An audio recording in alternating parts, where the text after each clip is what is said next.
Mula sa bulwagang pambalitaan ng UNTV, si Bernard Danis. Magandang tanghali. Ito ang Balita Weekend Edition. Narito ang mga headlines.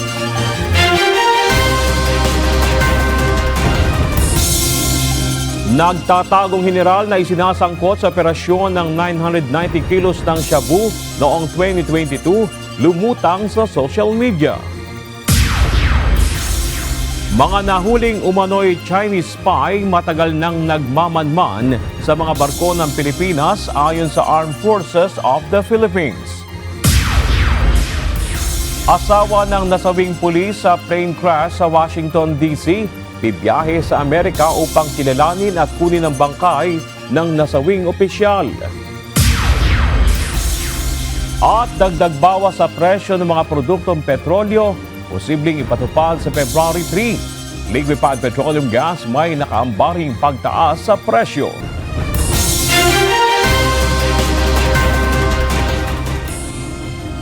Nakumpirma ang matagal nang hinala ng Armed Forces of the Philippines na minamanmanan ang lahat ng galaw ng barko ng Philippine Coast Guard at Philippine Navy sa Palawan. Samantala, naghain ng not guilty plea si Den Wang Ching at dalawang Pilipinong kasama nito na nahuli noong January 17 para sa kasong espionage. Ito ang balita ni Ryan Lacanlade. Matagal nang palaisipan sa sandataang lakas ng Pilipinas kung paano agad nalalaman ng China ang mga isinasagawang rotational and resupply mission sa West Philippine Sea. Pero nasagot ito at nakumpirma ang kanilang hinala kasunod ng pagkakahuli sa 5 umano'y Chinese spy nitong January 24 at 25 na sangkot sa pagsasagawa ng Intelligence Surveillance and Reconnaissance Operation o ISR sa mga naval stations sa Palawan. Kung real time po yun, alam nila kung saan yung mga barko natin, alam nila kung anong oras umalis. Kaya nga po pala, no, we were wondering at first, a few years back, kung bakit tuwing nagre-resupply mission tayo, pag alis pa lang nung barko natin, alam na nila. No? So, we found out that from the very start, ay namomonitor na pala nila. Real-time at 24/7 ang ibinabato na impormasyon na nakukuha ng mga Chinese sa pamamagitan ng mga military-grade surveillance camera na high resolution, solar-powered, Wi-Fi equipped at may night vision capability. Hindi lamang isa kundi marami pang CCTV ang natuklasan na inilagay sa Hulugan Bay sa Palawan kung saan nandoon ang Naval Detachment ng Philippine Navy. At maging sa Buliluyan Port na karaniwang jump-off ng PCG kapag nagkakaroon ng RORE mission. Ayon sa AFP, 2023 pa lamang, minamanmanan na nila ang mga ito. From the very start, ay namomonitor na pala nila. So we did not just find this one CCTV. Marami pa hong nakalagay. No? Meron kaming nakita at least 4 pa na mga CCTV na nakakalat po dun sa Ulugan Bay. No? So of course, we were alarmed by this. Kaya't as early as 2023, 2024 ay talagang nagmamanman na po tayo dyan. Maging sa Maynila at Subic, naglagay din sila ng CCTV camera. Pero hindi pa tukoy kung saan eksaktong ipinapadala ang mga nakukuhang video. Sa tulong ng intelligence operation ng Armed Forces of the Philippines at National Bureau of Investigation na suportado ng extrajudicial confession ng mga saksi kung saan pumupunta ang mga nahuling sospek. Nahuli ang 5 sospek sa Naiya, Binondo, Intramuros at Dumaguete. May kaugnayan din umano ang mga nahuling dayuhan sa grupo ni Deng na nahuli noong January 17. This is perhaps just the tip of the iceberg.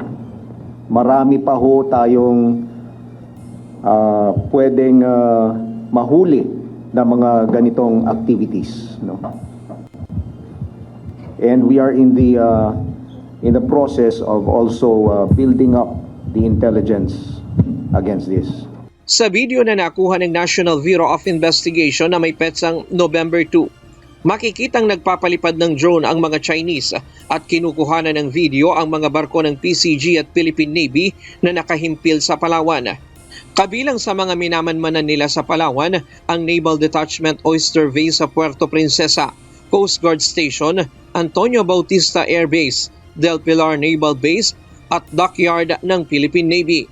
Naglagay po sila ng CCTV camera, a high-resolution solar-powered camera na nakapokus po sa ating dagat kung saan dumadaan yung mga barko natin papunta sa West Philippine Sea at bumabalik. So monitored po. Kaya napansin nyo po siguro, magdadala pa lang ng food supply ang ating mga barko, may nakaabang na dun. However, this group was seen frequenting Ulugan Bay, Puerto Princesa, and they were conducting aerial surveillance and reconnaissance, collecting imagery intelligence on the Naval Detachment Oyster Bay, or NDOB, in Barangay Bahili. This detachment is part of the Philippine Navy's Naval Forces West, or NAV4 West, and is strategically positioned near the South China Sea. Samantala, kahapon January 31, binasahan na ng sakdal si Deng Yuanqing at 2 Pilipino na kasama nito na nahuli ng NBI at AFP noong January 17 sa Makati City dahil din sa pang-eespiya sa mga mahahalagang infrastruktura sa bansa. Not guilty plea ang kanilang inihain sa korte. Ryan Lacanlale, UNTV News and Rescue. Diyos ang aming sandigan, serbisyo publiko ang aming pinahahalagahan. Nagbabala ang Bureau of Immigration na handa nilang kasuhan ang mga individual na umano'y nagbibigay proteksyon sa mga dayuhang espiya. Ayon sa BI, hindi nila maaaring hayaang malantad ang Pilipinas sa mga banta ng dayuhan. Ito ang balita ni Jed Neresina. Mahigpit nang nakikipag-ugnayan ang Bureau of Immigration sa Department of Justice at National Bureau of Investigation kaugnay sa impormasyon ng mga naarestong foreign spies kamakailan.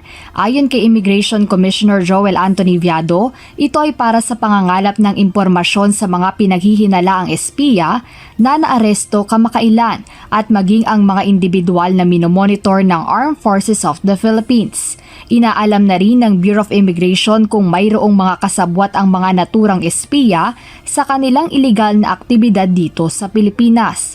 Sa inisyal na investigasyon, napag-alamang may legal na papeles sa immigration ng Pilipinas ang mga dayuhan, kaya malamang nakilala ito ng ibang mga nakakasalamuhan nila sa lugar.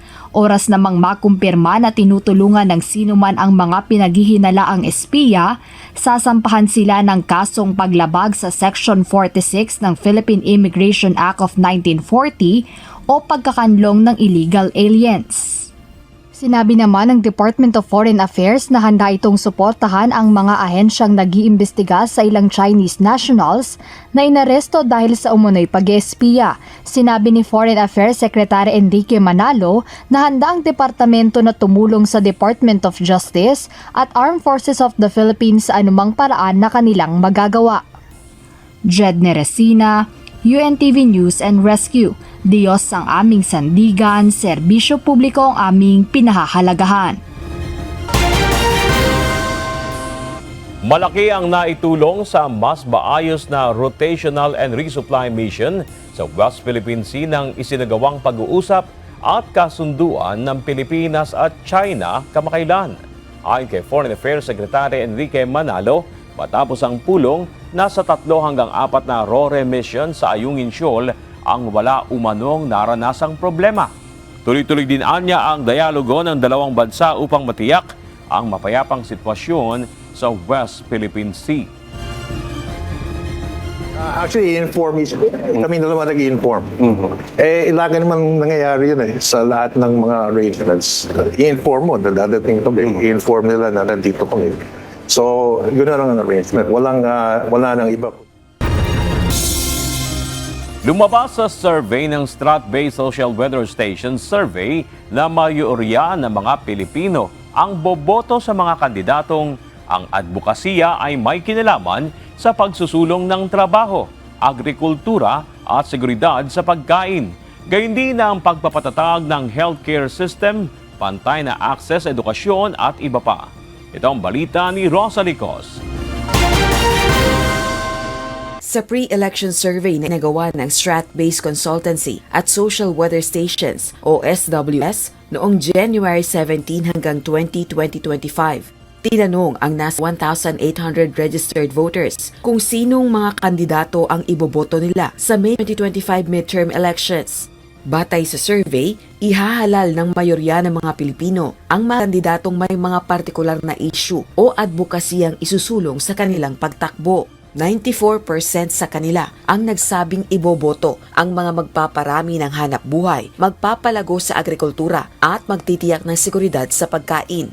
93% naman ang pipiliin ang mga kandidatong magpapatatag sa ating healthcare system, habang 92% ang pabor sa mga kandidatong ang prioridad ay patas na access sa edukasyon at ang kapakanan ng mga manggagawa at overseas Filipino workers o OFW. Pipiliin naman ng 87% ng mga Pilipino ang mga kandidatong ang advokasya ay resolbahin ang kahirapan at kagutuman ng mga kababayan. Gayun din ang tutugon sa epekto ng climate change at magpapabuti sa kahandaan ng bansa laban sa mga sakuna. 85% naman ng mga kababayan ang pabor sa mga kandidatong ang focus ay kontrolin ang presyo ng mga pangunahing serbisyo at bilihin. Samantalang 83% naman sa mga magtatanggol sa seguridad ng bansa at soberanya sa West Philippine Sea. At 82% para sa magtitiyak ng seguridad sa enerhiya at magsusulong sa paggamit ng renewable energy. Isinagawa ang survey sa pamamagitan ng face-to-face interviews sa mga respondent. Rosalie Cos, UNTV News and Rescue. Diyos ang aming sandigan, serbisyo publiko ang aming pinahahalagahan. Inspirasyon kay Pangulong Ferdinand Marcos Jr. ang naitalang mataas na satisfaction rating sa performance ng kanyang administrasyon. Ayon sa Pangulo, maaari itong makatulong sa mga sinusuportahan ng administrasyon ng mga kandidato sa paparating na eleksyon. Ito ang balita ni Nel Maribuhok. Very encouraging, ganito ay nilarawan ni Pangulong Ferdinand Marcos Jr. ang resulta ng bagong survey ng social weather stations. Base sa datos, 59% ang satisfied o kontento sa trabaho ng administrasyon.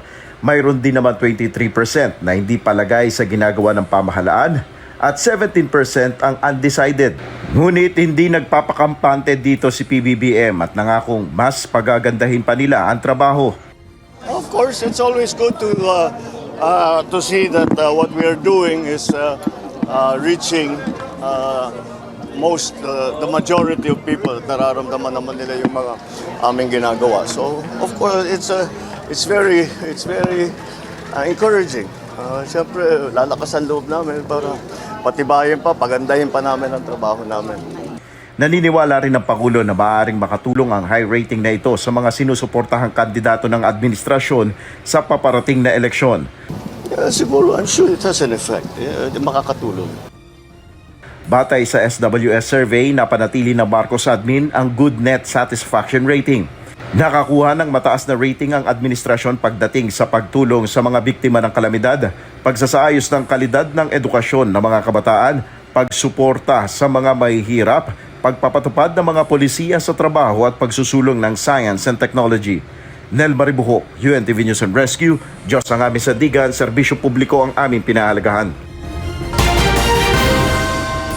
Tinutulungan na ng Philippine National Police ang asawa ng nasawing pulis na isa sa mga pasahero ng American Airlines na nakabangga ng Black Hawk helicopter sa Washington, D.C.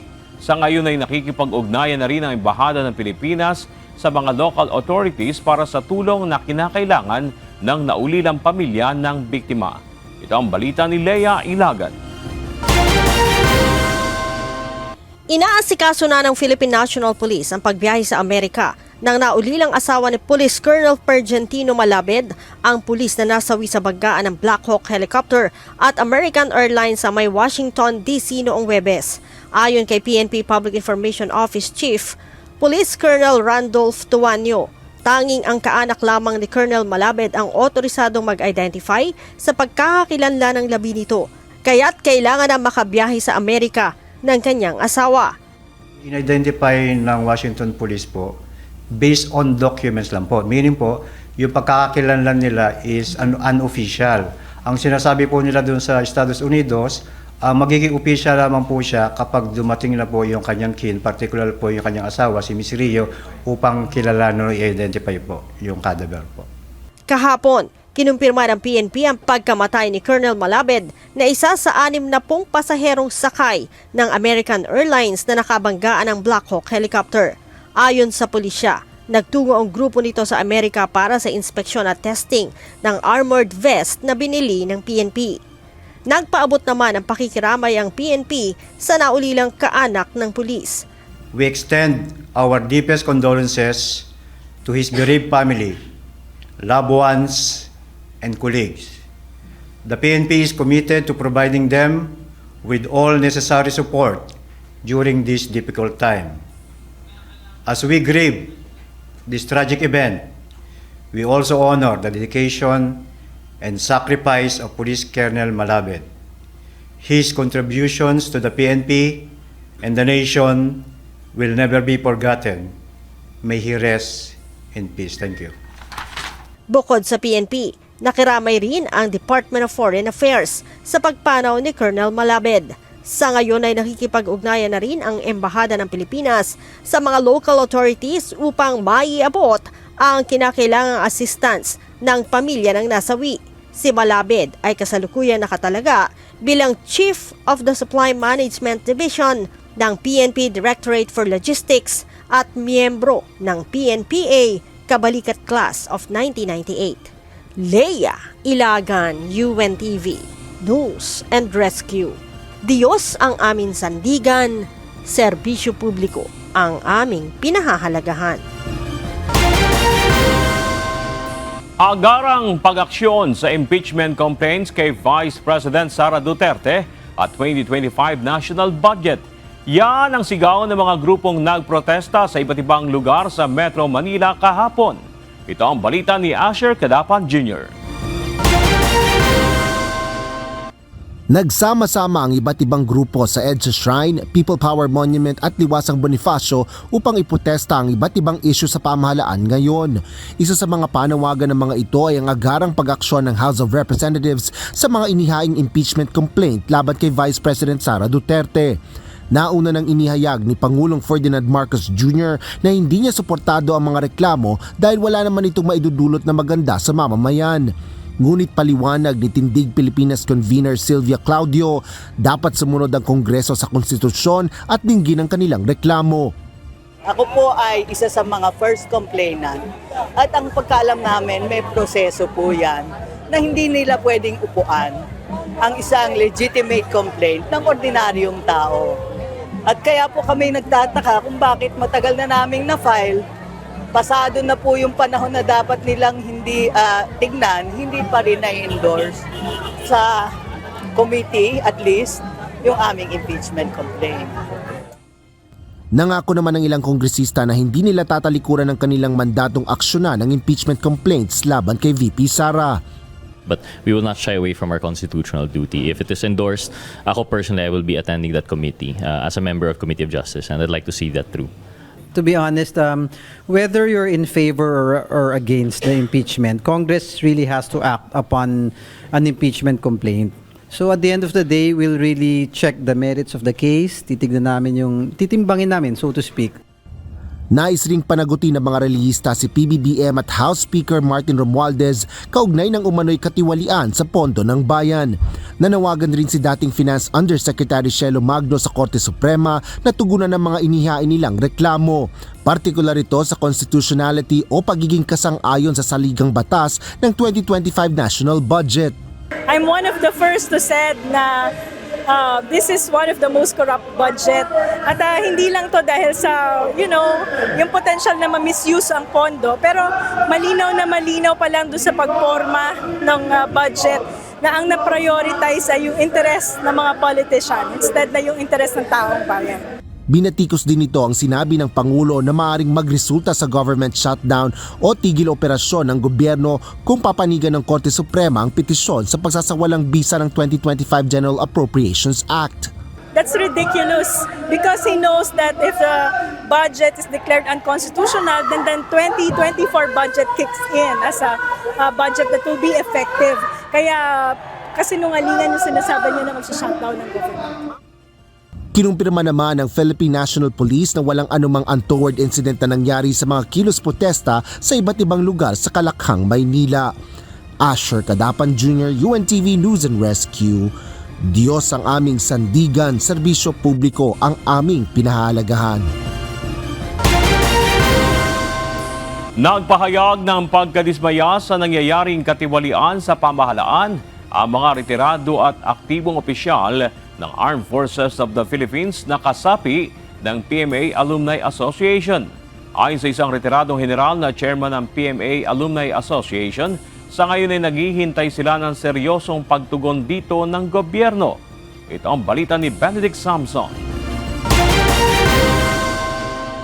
Paglaban sa korupsyon, ito ang napagkasunduan ng nasa 11,000 aktibo at retiradong opisyal ng sandatahang lakas ng mga miyembro ng Philippine Military Academy Alumni Association Incorporated noong magsagawa sila ng assembly nitong January 25. Ayon kay PMA Alumni Association Chairman Retired General Raul Gonzales, hayagan na umano ang korupsyon sa bansa sa panahon ngayon. Bulgar na ngayon talagang open. Like for example, how come a family enters the political arena if yung career na yan is not profitable. So ibig sabihin yan, itong sa lahat ng pamilya kasama sa political and then sila lahat kasama, ibig sabihin profitable yung career na yan. Ngunit sa ngayon, naghihintay pa ang kanilang mga miyembro ng seryosong aksyon ng gobyerno upang labanan ang katiwalian. Umaasa umano ang mga PMAer na madadaan ito sa mapayapang hakbang. We hope na the government should be serious in their fight against corruption. I think it's the administration who will spearhead sana sa change ng activities ng political leaders natin. And still, PMAAA is hoping that it would be a process na peaceful. So, kasi if you go on yung coercion force, it will really disrupt the whole nation.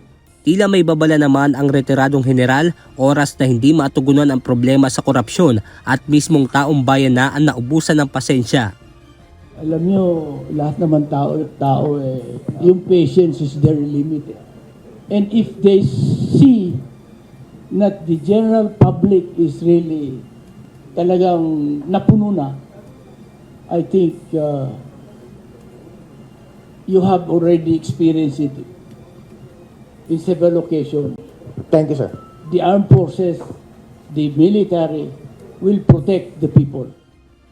Benedict Samson, UNTV News and Rescue. Diyos ang aming sandigan, serbisyo publiko ang aming pinahahalagahan. Lumutang sa social media at naglabas ng kanyang saloobin ang nagtatagong general na si retired Police Brigadier General Narciso Domingo. Hinaing niya ang tila pag-iiba ng ihip ng hangin sa mga kasong may kinalaman sa 990 kilos ng shabu na nakumpiska sa Maynila noong October 2022. Ito ang balita ni Lea Ilagan. Ayaw ko rin namang sumuko dahil ayaw kong magaya kay Secretary de Lima na nakulong ng 7 taon bago na absuelto. Miscarriage of justice. Ganito inilarawan ni retired Brigadier General Narciso Domingo ang nangyari sa kanya kaugnay sa pagkakasangkot sa 990 kilos ng shabu na nakumpiska sa Maynila noong 2022. Sa kanyang Facebook video, sinabi pa ni Domingo na silang nakahuli kay Police Master Sergeant Rodolfo Mayo at sa 990 kilos ng shabu, subalit siya pa ang gustong ikulong. Tila aniya nabaligtad na ang pangyayari. Isinalang ulit ng mga boss ni Mayo yung affidavit sila, yung masalaysay nila kay Secretary John Vic at kay Attorney Bernabe. Nakinagat naman kaagad nila, hook, like, and sinker. At kung noon ay ang paratang sa amin ay ni Abalos ay grand attempt to cover up Sergeant Mayo, mas tumindi pa ngayon. Ang paratang ni Secretary John Vic is grand conspiracy within the PNP for criminal enterprise. Parehong may grand. Pero para sa akin, grandstanding lang yan eh. Kinwestiyon din ito si Interior and Local Government Secretary John Vic Remulla kaugnay sa mga kasong isinampa laban sa kanila. Paano nangyari yan? Pareho kami ng kaso ni Mayo at mga boss niya. Ang implications po doon eventually madidismiss ang kaso ni Mayo. Madidismiss ang mga kaso ng mga boss niya, pati siguro yung mga nag-pilferage, nagnakaw. Madidismiss ang kaso nila, makalabas sila at kami ang ipapalit. Masyadong injustice. Maging kay Justice Secretary Crispin Remulla, may mensahe ang dating general. To Secretary Boying Remulla, sir.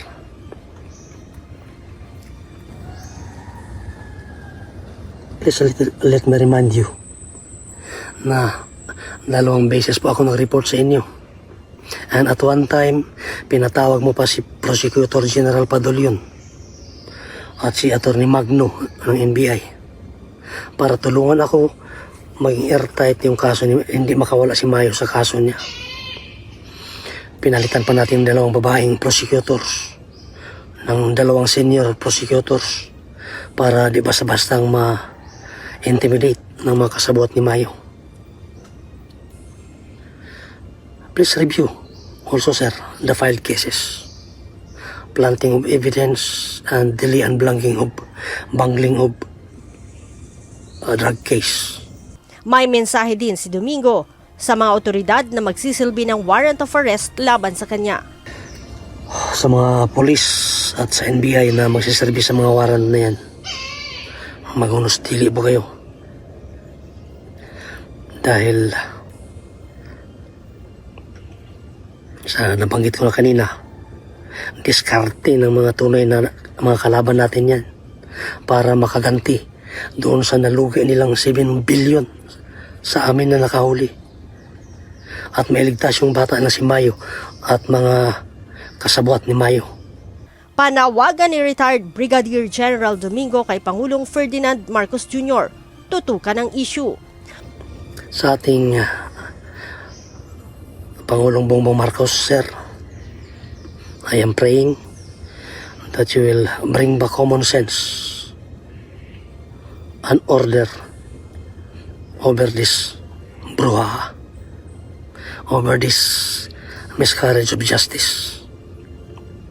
Wala pang reaksyon o komentaryo sa mga paglalahad ni Domingo, sina Secretary Remulla maging si PBBM. Si Domingo ay isa sa 2 general na pinaghahanap ng mga otoridad dahil sa paglabag sa Section 92 o bungling in the prosecution of drug case at Section 29, planting of evidence ng Republic Act 9165 o Comprehensive Dangerous Drugs Act of 2002. Leia Ilagan, UNTV, News and Rescue. Diyos ang aming sandigan, serbisyo publiko ang aming pinahahalagahan. Mas mabilis na ngayon ang pag-iimprenta ng mga balota para sa 2025 midterm elections. Ayon sa Commission on Elections, mula sa dating 950,000 ballots kada araw, ay umaabot na ito sa ngayon ng 1.5 million pataas. Tulad kahapon na nasa 1.8 million na mga balota ang naimprenta ng National Printing Office. Ang mabilis na proseso ay dahil sa pagkadaragdag ng makina ng COMELEC. Mukhang marireach na namin yung 1.5 to 1.7 million na balota on a daily basis. At when you say daily po, 24 hours po yan. Kaya po yung 7 to 7, hindi po kami tumitigil din. At hopefully po, in the next few days, ma-reach na natin yung maximum capacity na gusto po natin. So nagtutuloy-tuloy po ang inyong printing ng balota. Umabot na sa 554 ang bilang ng mga nahuling lumabag sa election gun ban. Karamihan dito ay sibilyan. Mayroon din namang dayuhan, kawani ng Armed Forces of the Philippines o AFP, security guards. Daang-daang iba't ibang kalibre ng baril na rin ang nakumpiska sa checkpoints. Paalala ng COMELEC, kapag walang Certificate of Authority o gun ban exemption galing sa kanila, huwag nang tangkain pang magdala ng baril sa labas ng tahanan. Kabilang sa parusa sa gun ban violation ay pagkakakulong ng hanggang 6 na taon at tuluyang pagka-diskwalipika sa pagtakbo sa posisyon sa gobyerno at hindi na rin papayagang makaboto. Iniimbestigahan na ng mga otoridad kung may kaugnayan sa Pogo ang mga Chinese na may-ari ng sinalakay na lending company sa Makati City kahapon. Tila may pagkakahiwig umano ang operasyon nito sa nauna nilang nahuli noon. Ito ang balita ni Ryan Lacandale. Walang gagalaw ng mga laptop Sa bisa ng warrant to search, seize and examine computer data, sinalakay ng pinagsanib na puwersa ng Presidential Anti-Organized Crime Commission, National Bureau of Investigation at Securities and Exchange Commission ang opisina ng We Will Tech Corporation sa Makati City kahapon.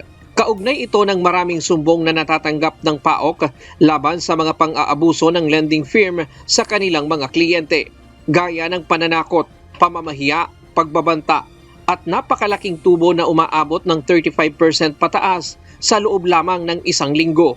Ayon sa PAOK, marami ang naeenganyong mangutang dahil madaling ma-approve ang loan at walang maraming requirements na hinihingi. Well, papapasukin ka nila through apps na nandun naman sa Google Play Store. Marami to It's about hundreds of loan apps. And then pag nakapasok ka na doon, it's very easy to get the loan. I-approve ka agad nila yan. Tapos, kaya lang ang una nilang hinihingi this time is yung contacts mo and yung photo gallery mo. Kasi kung harassing ka nila, napakadali na kasi. Ngunit kapag nakautang at hindi nakabayad sa loob ng isang linggo, sisimulan nila ang panggigipit sa baruwi. Ayon sa PAOK, may insidente pa na pinadalhan ng kabaong at bulaklak ng patay sa bahay ang biktima. Pinapahiya at pinaparatangan ng kung ano-ano sa social media at idinadamay pa ang pamilya at maging katrabaho. Na-access nila yung mga contact list ng mga borrowers nila. Although may permission yun sa app pag magda-download ka, pero yung pag-retain ng mga contact list gagamitin sa paniningil, sa pangaras, beyond yun sa permission na binibigay mo. Tapos yung iba, na-access din yung gallery. Tapos kung meron kang mga masela na pictures o videos, ginagamit din nila pang blackmail yung mga yun. Si Kikay at Catherine, hindi nila tunay na pangalan. Trauma ang inabot ng ma-delay sa pagbabayad ng kanilang utang. So matinding dagok po yun sa akin kasi bound na nga po ako sa utang, ganun pa nila ako harasin hindi po sila napapakiusapan kahit anong makaawa mo na kung maaari mag-extend ng kaunti kaso hindi po sila talaga napapakiusapan. Pinatext po nila yung pamilya ko, pakisuyo daw nakausapin na po kasi scammer daw. Nakakahiya ako kasi hinaharas po ako Nakakatakot po lalo na sabi po nila yung may patong na daw po sa ulo. Tapos pupuntahan daw po sa bahay pati ko yung pamilya ko. Ayon sa PAOK, marami ng buhay ang nasira dahil sa online lending firm na ito. Iniimbestigahan na nila kung mayroong kaugnayan ang may-ari ng online lending app na mga Chinese sa Pogo. Meron kasi kami tinitignan dito na may possibility na yung ibang mga dating nag-cooperate ng Pogo is nag-switch na sa loan scam. May mga nahuli na kasi tayo before na ang nagpapatakbo mga Chinese nationals. So we will be checking on this grupo na to kung ito is the same group na involved before. Kasi yung mga nauna namin na-check, mga grupo rin sila ng mga magpupugo. Nasa 117 Pilipinong manggagawa ang nadatnan at nahuli ng mga otoridad na sinasabing sangkot sa pananakot sa mga kliyente. Ayon sa isa sa kanila, nangongolekta lamang sila ng pautang at hindi sila nananakot. Hindi na po namin pinipilit na magbayad, pero dinadaanan pa rin po namin sila ng reminder about po sa kanila. Ito yung working area nitong online lending company na ito. Karamihan sa mga trabahador dito ay nasa mid-20s ang edad. Sabi ng NBI, may mga script silang nakita ng pananakot na siyang ipinapadala sa mga customer. Mahaharap sa kasong paglabag sa Republic Act 10175 o Cybercrime Prevention Act of 2012 at Republic Act 10173 o Data Privacy Act of 2012. Harassment, grave threat at Securities and Exchange Commission violation ang mga sospek. Ryan Lacanlale, UNTV News and Rescue. Diyos ang aming sandigan, serbisyo publiko ang aming pinahahalagahan. Abiso sa mga motorista, posibleng magpatupad ng dagdag bawas sa presyo ng produktong petrolyo ang mga kumpanya ng langis sa susunod na linggo. Base sa inisyal na pagtaya ng mga oil company, maaaring bumaba ng 1 peso and 30 centavos hanggang 1 peso and 50 centavos per liter ang diesel, habang inaasahan namang tataas ng 50 hanggang 70 centimos ang presyo ng kada litro ng gasolina. Ayon sa Department of Energy, ilan sa mga dahilan ng dagdag bawas sa presyo ay bunsod ng posibleng adjustment sa oil prices sa Estados Unidos. Gayun din ang mas mataas na produksyon sa langis, pati na ang ipapataw na taripa sa US, Canada at Mexico. Sa Lunes, i-anunsyo ang final oil price adjustment na ipatutupad sa araw ng Martes, February 3.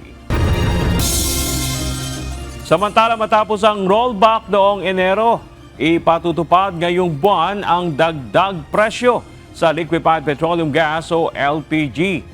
Base sa advisory na inilabas ng Petron Corporation, tataas ng 70 centavos ang kada kilo ng LPG, habang nasa 73 centavos per kilo naman ang ipapataw na dagdag ng Sulane.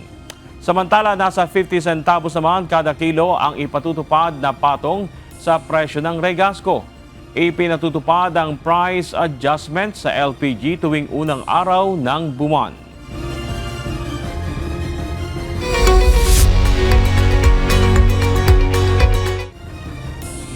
Inaasahang magsisimula na ang Estados Unidos sa paglilipat ng mga migrante sa isang detention facility sa Guantanamo Bay, Cuba sa loob ng 30 araw.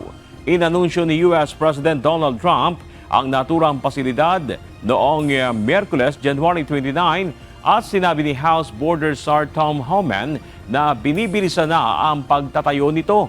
Bagamat sinabi ni Trump na kayang tumanggap ng hanggang 30,000 na migrante ang pasilidad, ayon kay Homan, magsisimula muna sila sa mas maliit na bilang. Matagal nang may migrant facility sa Guantanamo Bay na ginamit sa nakalipas na mga dekada upang pansamantalang ilagay ang mga Haitian at Cuban na nahuhuli sa karagatan. Nasa 41 na ang mga na-recover sa 67 mga nasawi sa nangyaring banggaan ng passenger airline at Army helicopter sa Washington, D.C. noong Miyerkules, January 29. Ayon sa mga otoridad, 28 ang nakilala na mula sa na-recover, habang magpapatuloy ang recovery operation sa iba pang nasawi. Nilimitahan naman ang paglipad ng mga helicopter sa paligid ng Ronald Reagan Washington National Airport upang matiyak ang kaligtasan ng himpapawid. Ayon kay Transportation Secretary Cian Duffy, kahapon na-recover na ng mga otoridad ang flight data recorders o black boxes mula sa naturang passenger plane at inaasahang makapaglalabas na ng paunang ulat hinggil sa insidente sa loob ng 30 araw.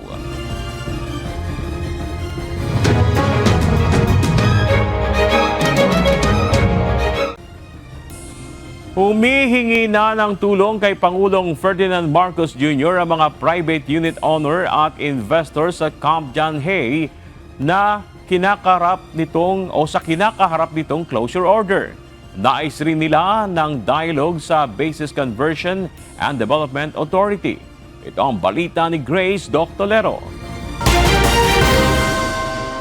Isa sila sa mga unit owners sa Camp John Hay, Baguio City na nakaranas ng harassment ng isilbi ang notice to vacate ng mga sheriff kasama ang mga kawani ng Bases Conversion Development Authority o BCDA sa Camp John Hay noong January 7, 2025. Para sa kanya, hindi makatao ang kanilang naranasan. Wala umanong maayos na abiso at koordinasyon sa kanila ang ginawang pagpapatupad ng writ of execution na inisyo ng korte. Lumabas kami ng husband ko to meet the lawyer, and then pagbalik namin, nakita namin yung doors ng mga private units na may mga stickers na do not open, punishable by law. Others, kumbaga yung door, naka-seal siyang ganun. So once na in-open mo, mapupunit yung sticker. So ganun. Yung unit na pinag-stayhan ko, andun yung baby ko, and then yung yaya niya. Na-estafa case, dahil talagang linoko kami. And we will definitely attach yung 1.4 na yan. But in the immediate term right now, we are asked to vacate. So what remedy is available to us? If it's the sheriff that is asking us, to leave the units, can you help us with the sheriff, sir? Ask an extension from the sheriff, sir. I'm not sure you are powerless to do that. Or I don't think, you are powerless to do that. But on February 6, wala nang titirhan yung ibang tao dito, sir. Higit sa 60 pribadong unit owner ng The Forest Lodge, The Manor, Forest Estates, Country Homes, Golf Estates at Forest Cabins sa Camp John Hay ang humihingi na ng intervention kay Pangulong Ferdinand Marcos Jr. Sa sulat na ipinadala nila kay PBBM, hiling nila na payagan silang manatili sa kanilang mga unit habang ipinaglalaban pa nila sa korte ang issue. Nais rin nila na magkaroon ng dialogue sa Bases Conversion and Development Authority. Muli namang tiniyak ni Baguio City Mayor Benjamin Magalong na tutulungan ng lokal na pamahalaan ang mga apektadong stakeholders hanggang maayos ang problema. We're here to support yung ating mga unit owners. Kasi nakikita naman namin na may karapatan sila. They bought the property in good faith. Nagbabayad naman sila. Tapos pag nagkakaroon naman sila ng renovation, nagbabayad din sila sa GHMC. Kaya constructively, ibig sabihin, ina-acknowledge sila ng GHMC even after the 2015 ruling. Nagsimulang paalisin ang mga unit owners sa nasabing lugar noong January 6, 2025 matapos na gawing final at executory ang desisyon ng Supreme Court noong October 2024. Ito yaong pagpapawalang bisa sa 25 years lease agreement ng Camp John Hay Development Corporation sa BCDA. Ang BCDA ay hindi pa naglalabas ng formal na tugon sa sulat ng mga may-ari ng unit, ngunit dati nang sinabi nito na ang anumang mga hindi pagkakaunawaan tungkol sa mga unit ng tirahan ay dapat idirekta sa CGH DevCo. Grace Doctolero, UNTV News and Rescue. Diyos ang aming sandigan, serbisyo publiko ang aming pinahahalagahan.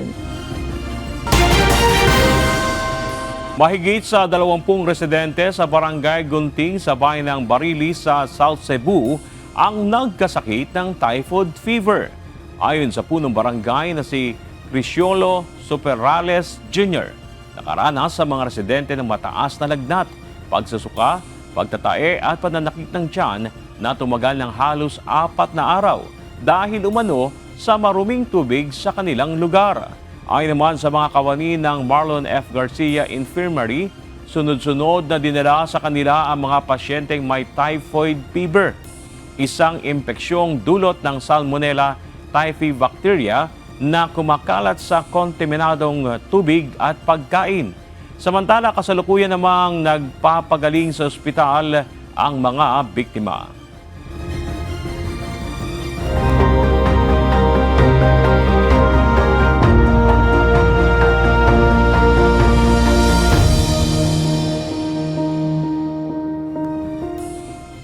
Alinsunod sa kahilingan ng Philippine National Police Camarines Norte, ilang lugar sa probinsya ang nabigyan ng solar street lamps ng Members Church of God International o MCGI.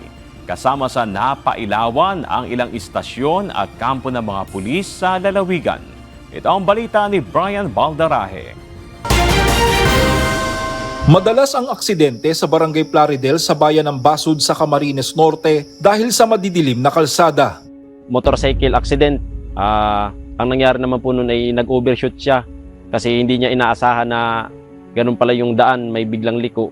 Tapos di niya po napansin kasi nga po sobrang dilim.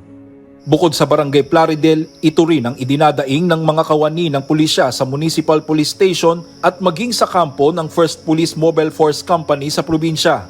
Especially pag gabi. And one thing more, medyo pag nagdagdag tayo ng floodlights, ay hindi minsan kinakaya nung load ng kuryente. Magandang station kapag maliwanag yung station natin. And kung nakikita nyo, malapit ito sa National Highway, malaki po talaga ang tsansa na magkaroon ng aksidente.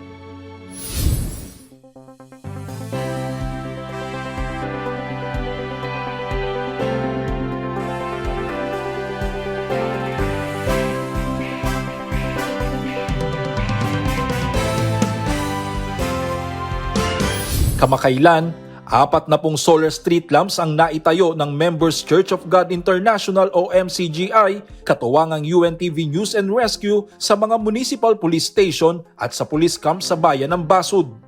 Ako ay natutuwa at nagpapasalamat sir ako sa MCGI kasi kung wala po kayo, wala pong liwanag ang dadaanan namin dyan. I'm very happy na nadala po ng MCGI yung solar dito na magpapailaw sa mga ibang part ng kampo na napakadilim talaga. Salamat sa Diyos, MCGI at UNTV. Salamat sa Diyos, Kuya Daniel Rason, Pag-ibig. Pero dahil dito sa ilaw na ito, makakatulong po ito para magiging magaan yung traffic natin dito sa harap. Salamat po sa MCGI, salamat po sa UNTV, at salamat po kay Kuya Daniel S. Razon, Pag-ibig. Noong Lunes, January 27, isinagawa ang ceremonial turnover ng mga itinayong solar street lamps na pinangunahan ni Brother Danny Navales na siyang kinatawan ng MCGI at ni Police Colonel Lito Andaya, ang Provincial Director ng Camarines Norte Police Provincial Office. Tulad po ng lagi nating sinasabi, magsama-sama tayo upang magtaguyod ng kapayapaan at pag-unlad sa ating probinsya.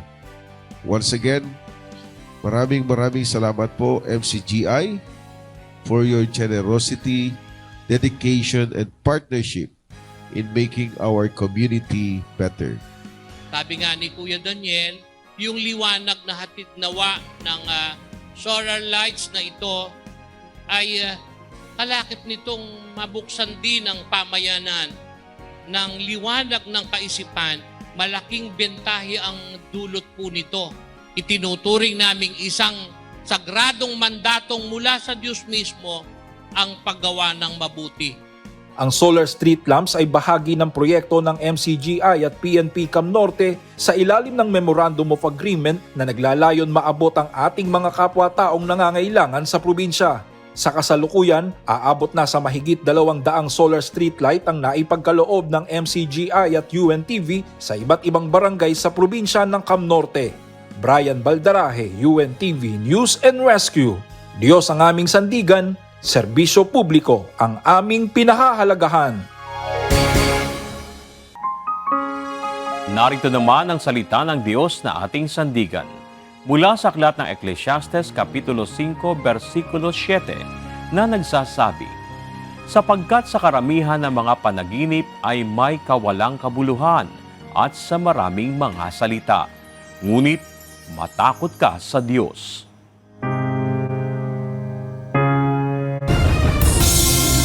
At yan ang naging kabuuan ng ating balitaan ngayong araw ng Sabado. Aming nilahad ang buong katapatan kung paano namin nasaksihan. Sa ngalan ni Kuya Daniel Rason, ako si Bernard Dadis. At dito sa UNTV, Diyos ang aming sandigan, serbisyo publiko ang aming pinahalagahan. Magandang hapon.